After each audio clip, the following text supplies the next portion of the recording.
Today on AI Applied, we're talking Meta, and we are talking about the AI talent wars. But Jaeden, something we haven't seen very much of from one of the big players here is that Meta seems to be implementing a hiring freeze. So, what does that mean after this unbelievably aggressive push? And I've seen Jaeden talking about this kind of like all over the internet. So, I wanted to get his thoughts on this. But listen, Meta has a phenomenal product. They're all about building AI. So is Gemini. So is Claude. So is OpenAI. Everybody else is too. And what I want to say, sort of just kicking this off too, is that what I spend so much money on, godly amounts of money on, is all my subscriptions. Jaeden Schaefer with AIbox.ai has somehow magically solved this problem for $19 a month. You get access to all the models. Again, never quite sure how he does it. I don't want to kind of like see how the sausage is made because I don't care. But it's an unbelievable technique that way you can just like open this up, AIbox.ai, $19 a month, and you get access to all the models. And you do something that I love to do. It's my favorite thing to do, which is compare answers. I put something in Gemini, then I put it in ChatGPT, I put it in Claude, I see who has the best answers. And on AI Box, it's amazing because you can just compare them side by side, open a bunch of browsers, have it do it right inside that same window. It's unbelievable. AIbox.ai. We owe you a great deal of thanks on this, Jaeden. But Jaeden, on this Meta story, why are they contracting? I thought Zuckerberg was trying to offer billion-dollar contracts here. Yeah, so I think this is pretty funny. We know that, like, basically, I think this comes down to money. Meta is spending eye-watering amounts of money, and they're spending in every direction. There's a report from BBC just a few days ago that said Meta is going to spend hundreds of billions to build AI data centers. So now hundreds of billions are going out for data centers, and then we have them turning around and they're spending billions and billions. We had someone got offered 1.4 billion. We don't know who it was. Some people are rumoring that it was basically like the OpenAI OGs. So like Ilya Sutskever and like those guys were getting kind of these like billion-dollar offers to come and join Meta AI. And basically, they've spent so much money. They just went on a hiring spree where they hired 50 top AI researchers from all of the labs. Right, they're pulling them from Google, from XAI, from OpenAI. Like no one was spared in this hiring spree. Yep. And they spent so much money. It seems that now they are putting a freeze on it. And there is I think there's some interesting drama because some people inside of Meta seem kind of defensive about this. I'll get into that in a second, but. Basically, they hired all of these people, and right in the wake of that, after they did all this hiring, there's this freeze that went into effect last week.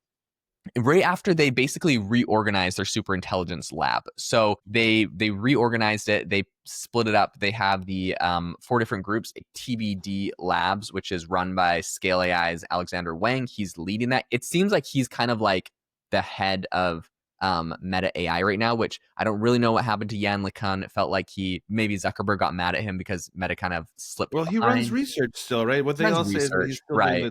doing the deep thinking part. Right. So I think they kind of split it up a little bit, and then Jan's over there.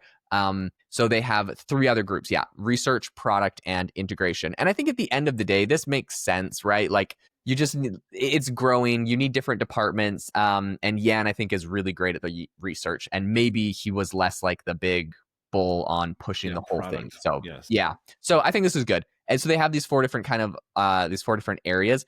And after they basically reorganized, they're like, okay, hiring freeze. And so they were asked about it. And in response, they said this was a basic organizational planning after bringing people on board and undertaking yearly budgeting and planning exercises. So this is Meta being like, I think the yearly budgeting and planning exercises is pretty much, we're broke. We ran out of money. We spent billions. We're just going to take a breather for a second. It's amazing.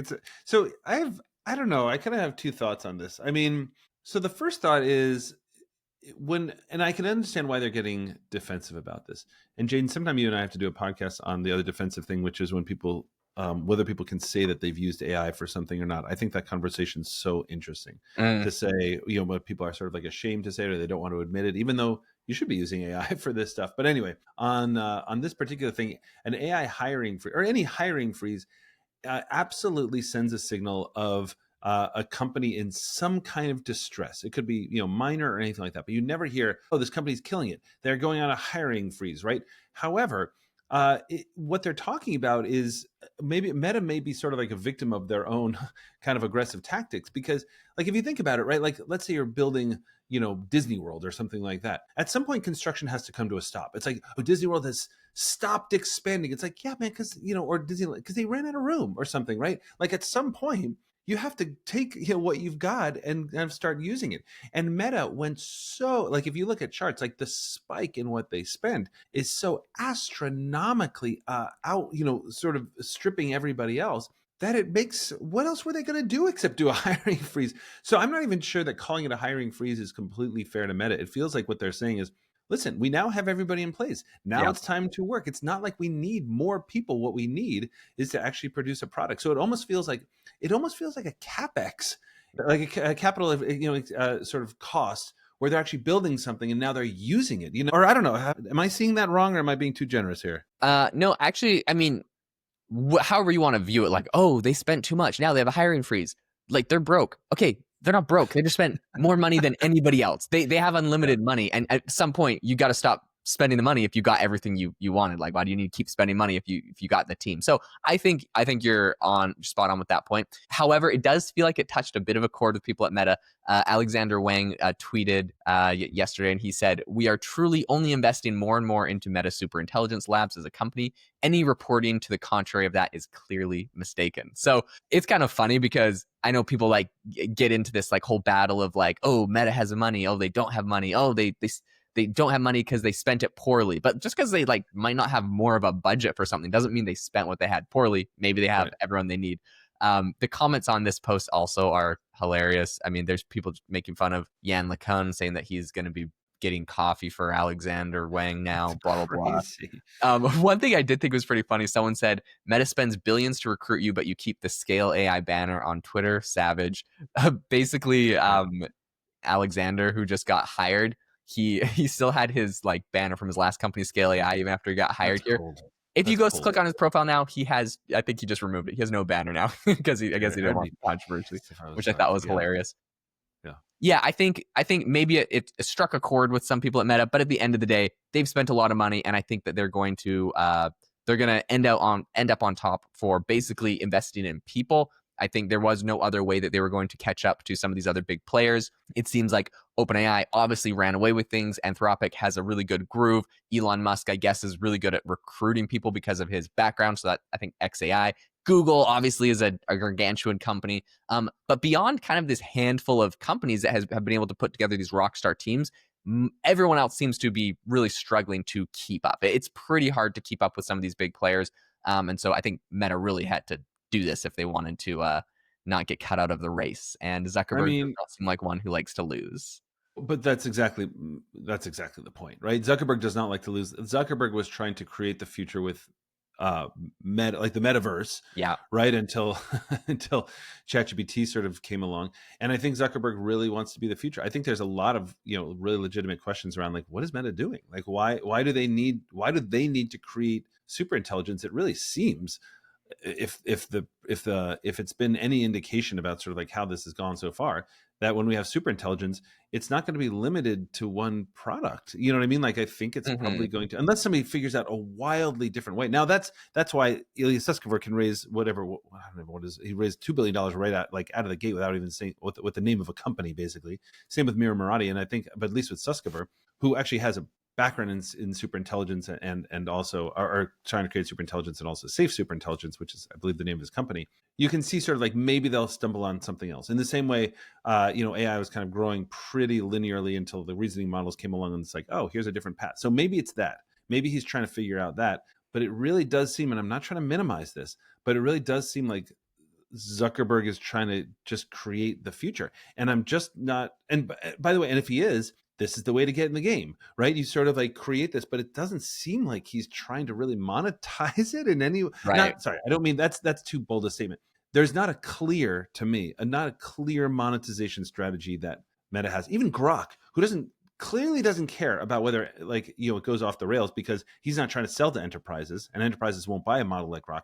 but he's going to put it into his Tesla's robots and rocket ships to Mars. So I can see Elon's strategy too. Zuckerberg's, I don't know. Am I being too simplistic here? Like, it just feels like he just wants to create the future. I think that there is a clear monetization method for Zuckerberg, and I think that he's playing a bit of a long game of freemium model. Basically, he doesn't want to get left behind, but I think he realizes how, like, OpenAI with 700 million weekly active users using ChatGPT, I think he realizes the value of, if he could own that piece of real estate, basically that asset, if he could take it over with Meta AI, he could embed AI into the, or ads into the chat the same way he's made his money off of all of his other platforms. So I actually think there's an argument to be made that this could be a massive cash cow if you could get it right. But it is a winner takes all. We have OpenAI with like 80% or 85% of the entire AI chat market right now. And so it's really hard to compete. And if you get, if you're not basically as good as the best, no one's going to use you. So I think he knows that he's got a lot of work to do to catch up. He's got the distribution, but I think if he wanted to, like basically, if Meta had invented ChatGPT and he was sitting on 700 million weekly active users right now on this tool, I guarantee there'd be a free model with ads embedded in it. You could pay $20. I don't even know if you do the pay one. Maybe he just forced you to have ads, which would be annoying. But I think that you could make like a pretty insane amount of money by putting ads in this. I've talked to some startups, or seen some startups that basically this is like what they do. If you have some sort of AI chat tool, they'll put ads into your like chat, and like that's kind of like what they do. So I think it's interesting, and I think that I think Zuckerberg sees this as something that you could spend money on. But to your point, they're spending a lot, and I think the big question they have to be asking themselves right now is like the ROI for investors. What's that going to look like? They're paying a lot of stock-based compensation to these researchers, and it's not small. It's billions of dollars. So billions of dollars in stock compensation. Should be interesting to see what that actually does on the stock price. Now, before anyone goes and I guess criticizes Meta and Zuckerberg for basically what he's done on his, I guess in like the stock market, you can compare him to other companies. Meta stock has pretty much always grown. If you look at it over time, it dropped at $38 a share, and we're now at $750 a share. You can't criticize Zuckerberg too much on his stock market performance. So seems like he might be able to pull this off in a big way. But I just can't tell if this is in spite of the spending. In the same way, like Apple, stock spiked, not because nobody cares about AI, but because they sold so many iPhones because of tariffs. So like, I just don't know where this is going. I don't know. Jaeden, this is going to be an ongoing conversation. Listen, if you have enjoyed this podcast, or you know what, even if you don't, even if you hated it, just, you love me and Jaeden. We are good people. We're family men. We care deeply about the planet and its people. Leave us a rating and review. It's going to make us so happy. You're going to have Jaeden just like doing backflips in his backyard. Absolutely true. We're so grateful for you guys. Thanks for tuning in. Leave a rating and review if you don't mind, and we will see you next time.